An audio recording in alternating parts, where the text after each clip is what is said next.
full-size premium luxury SUVs are big business for all automakers. In the last 25 years alone, a lot of these premium automakers have introduced vehicles that have essentially filled up their coffers over time. I mean, just ask GM and they'll tell you that the Cadillac Escalade essentially saved the brand. In that last quarter century, automakers such as Mercedes-Benz, Infiniti, Lexus, and others have introduced large full-size luxury SUVs. But there was a funny thing going on during that quarter century, is that one automaker was missing, and that was FCA Stellantis. Because between 1963 and 1993, they essentially owned, nay, created the segment of large luxury premium SUVs.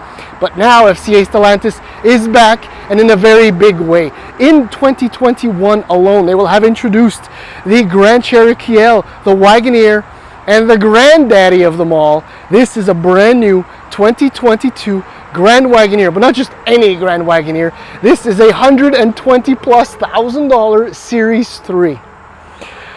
I can tell you right now, I think it's going to sell quite well, because the value proposition for that kind of money and the volume of equipment in this thing is insane. Anyhow, I'm not going to shortchange my own video this time. We're going to do the walk around and then take it for a spin and discover together what makes this Wagoneer not a Jeep. Do not make that mistake. This Grand Wagoneer, this Wagoneer is so grand. Let's do this. Okay, I want to begin by saying I know the truck is running. Usually I only start it up when I sit inside, but it's too complicated to show you everything going on inside, in the back seat, without it running. So bear with me, it's only a few minutes, so we'll jump right into design. I mean, FCA Stellantis went all out when designing the new Wagoneer and Grand Wagoneer.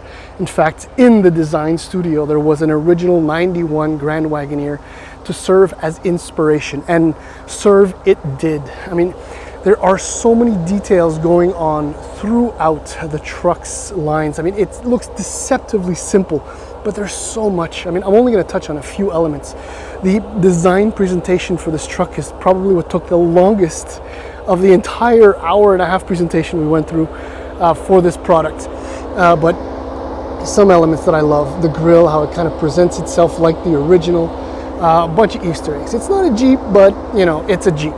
Don't make that mistake. It's not a Jeep. It's a Grand Wagoneer or a Wagoneer. But then again, you know, this 7-slat grille, which ties it into the family.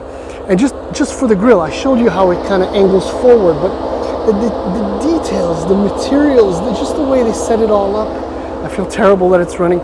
There's these bejeweled triple fog lights. I don't know, it looks fantastic. And the way they kind of integrated the radars and some of the sensors, it's wonderful design. It's just everything about it. Oh, well, I'm going to go back to the front again. The bronzing around the lettering, the way the hood is cut out above the grille, it's silly details like that pop out as you spend more and more time with this vehicle. 22-inch wheels when you get Series 2 Obsidian and Series 3. Series 1 gets 20s. Look at more Easter eggs, you can call them that. You know, it is a Jeep, and there's more of that bronze down there. A lot of the work, again, deceptive, went into the way the windows are cut out, the shapes, you know, inspired by the original.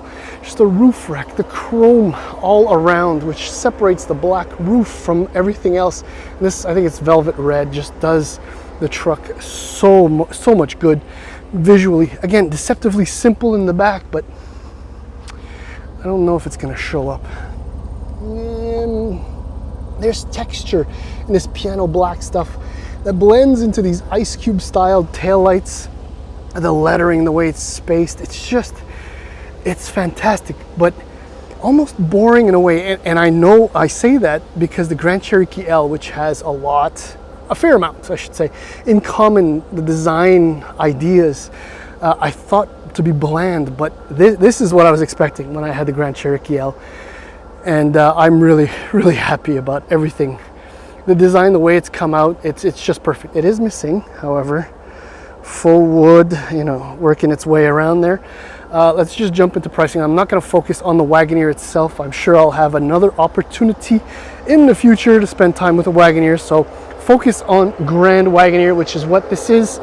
Okay, so base price in Canada is $100,995 for the Series 1, which includes, well, the 20-inch wheels, as I mentioned, heated front and rear seats, cooled front seats, 24-way power adjustable seats, 12-inch Uconnect 5 touchscreen display, a 12.3-inch digital instrument panel, 19-speaker Macintosh audio system, and on and on and on.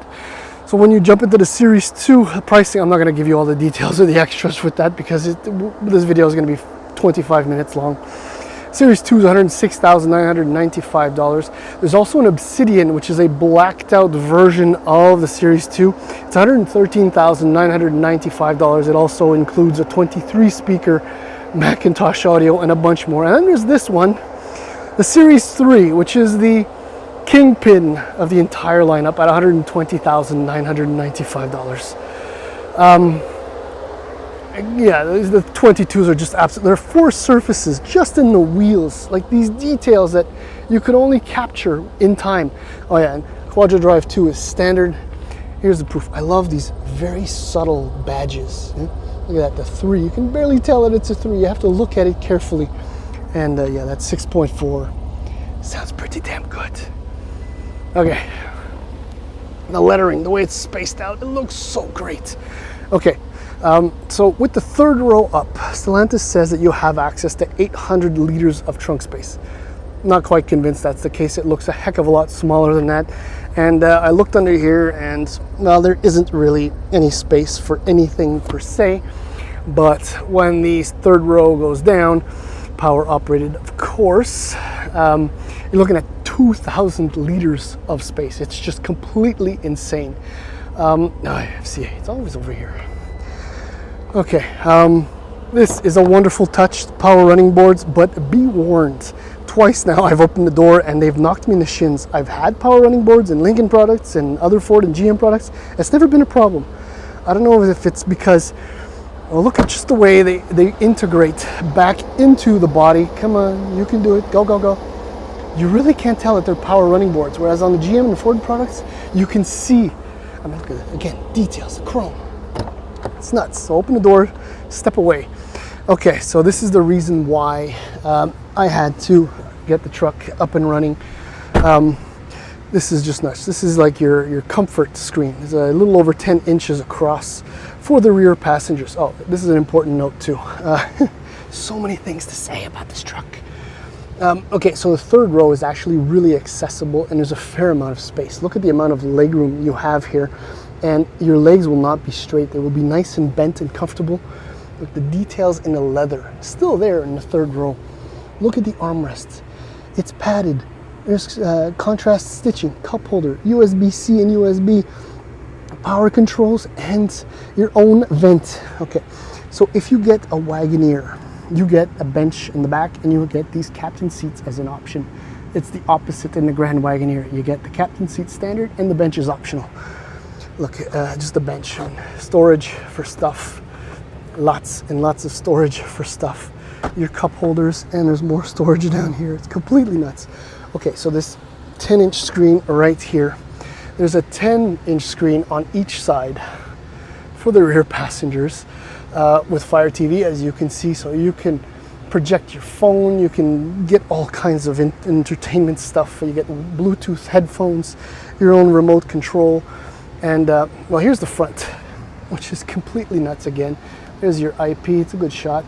There's another 12-inch screen, and there's also, this model has the front passenger screen, which can control the screens in the back, and it can also serve as co-pilot because you can make modifications into the nav system as you roll. I think this is actually good. The lighting is good. Look at the beautiful walnut wood finish.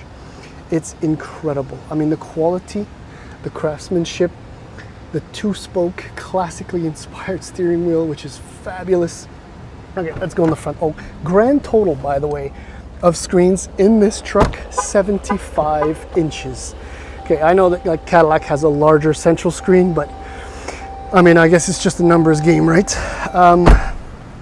What else can I tell you up here? I mean, there's so much attention. Again, I'm repeating myself, but I am blown away by how beautiful all of this is. And there are a number of different interior configurations and materials and colors. It's fantastic.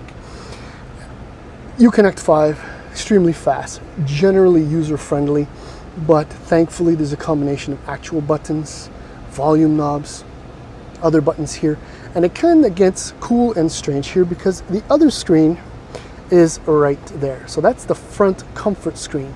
The problem with the front comfort screen is that when it's in place, you lose a lot of storage. Yes, you get this very neat cooler, but for your phone or for smaller items like a mask or whatever, it doesn't work. So actually all day so far, I've had the comfort screen open in order to have, we put our phones in here, we put a wallet, we put some keys, and we put the masks.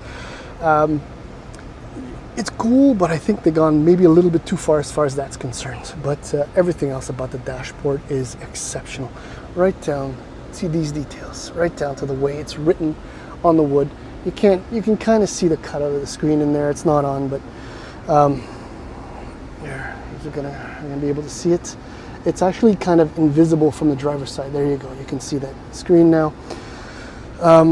As far as visibility is concerned, I mean, the cutouts for the windows are really low, both front and back. So that's brilliant, but this is a massive blind spot, massive. And it's the same thing when you get around over here. That is huge. I mean, going around those concrete medians is going to require a little bit of dexterity. But look, back to what's really important, I suppose, is the control massaging function for the seats. Your various adjustments. It's just, I don't know, this thing, as far as premium SUVs are concerned, oh, here's your drive modes too. Drive low, and your suspension height settings, hill descent. You know, these are the important buttons that you want to access whenever you need to. Otherwise, everything's in there. My goodness, and I haven't even really said anything about the Macintosh audio system, which is fantastic. More of the details, the stitching. Okay, enough. Let's just take this big behemoth for a drive.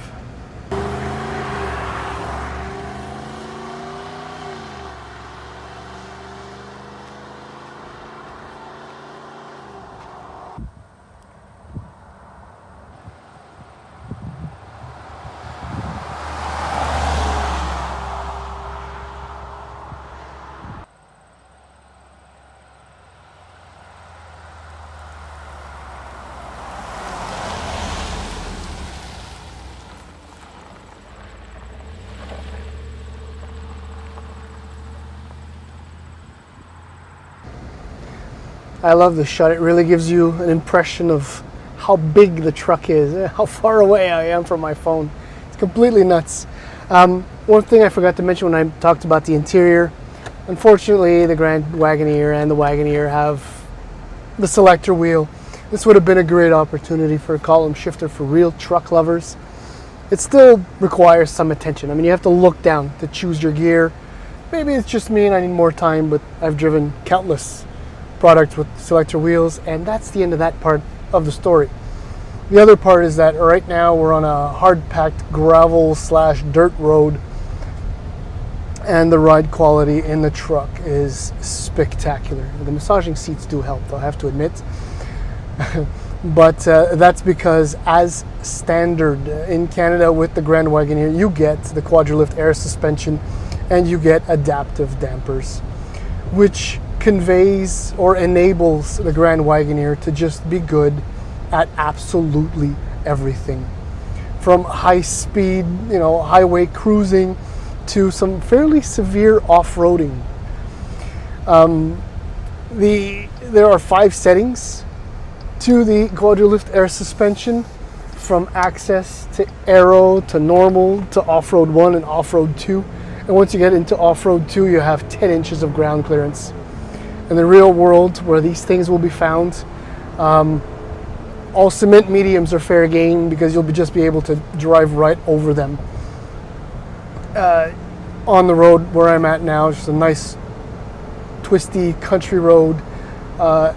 Despite the size and the weight, this thing is over 6,000 pounds, and is over 5.5 meters long. And I don't want to say it doesn't feel its size, because you are aware that you're driving something big, but overall it's not intimidating. I mean, I feel completely at ease driving this truck, and I could definitely do it, well, for very long periods of time. Another reason why that would be more than possible is the standard 6.4 liter V8 that you get with the Grand Wagoneer, compared to the 5.7 liter Hemi V8 you get with the Wagoneer. In this, it does produce 471 horsepower and 455 pound-feet of torque. So it's a little bit detuned from the 6.4, the 392 that we're used to seeing in other Stellantis products, from Dodge especially. But the power is more than ample to get things going. And as Stellantis knows how to do so well, I mean, when you roll onto the throttle, well, the V8 actually sounds quite healthy. It's not as loud as maybe some of us would like, but it's very much in line with the uber premium product that the Grand Wagoneer is. Now, if you take into consideration the weight of the truck, the size of the engine, the 8-speed automatic transmission, the all-wheel drive, and the power, everything, well, what happens is that fuel consumption becomes a little bit of an issue. On average, Stellantis will say, or says, that you'll work out to somewhere between 15.5 to 16 liters per 100 kilometers. Most of my driving has been done at higher highway speeds, say 80 kilometers an hour and up on average.